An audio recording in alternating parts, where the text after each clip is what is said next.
kizazi, yani sayansi ya jamii, sociology, inasema kwamba kizazi hiki kina uwezo mkubwa wa kupata taarifa kwa haraka kwa kupitia mtandao. Na kizazi hiki kina tabia ya kuwasiliana zaidi kwa njia ya kidigitali kuliko ana kwa ana.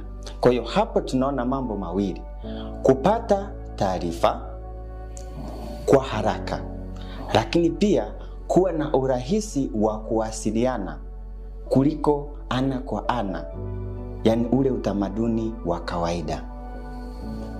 Na pia wanasema kizazi hiki kina changamoto ya umakini mfupi, yani short attention span, kutokana na matumizi ya muda mrefu yasiyo sahihi kwenye mitandao ya kijamii.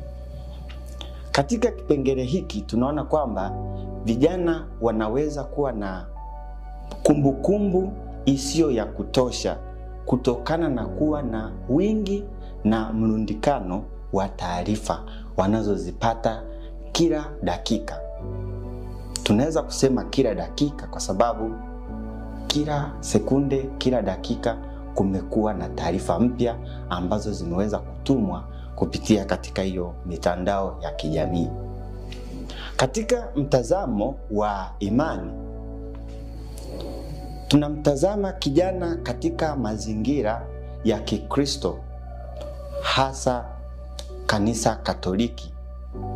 Nafahamu pia kuna madhehebu mengine, lakini tunapogusia kijana Mkristo, basi vile vile tunagusia swala la imani au imani kwa Yesu Kristo au wale wanaomwamini Kristo.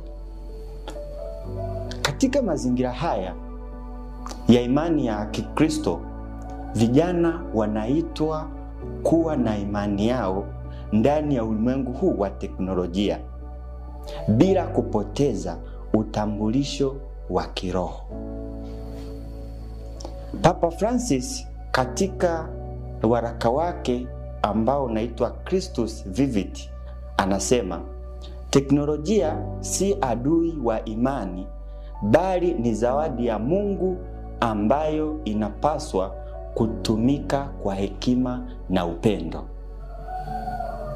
Ujumbe huu ni wa msingi sana wa kila mmoja wetu kutafakari, kuona kwamba teknolojia iwe kama zawadi kutoka kwa Mungu na itumike kwa hekima na upendo. Kwa hiyo anagusia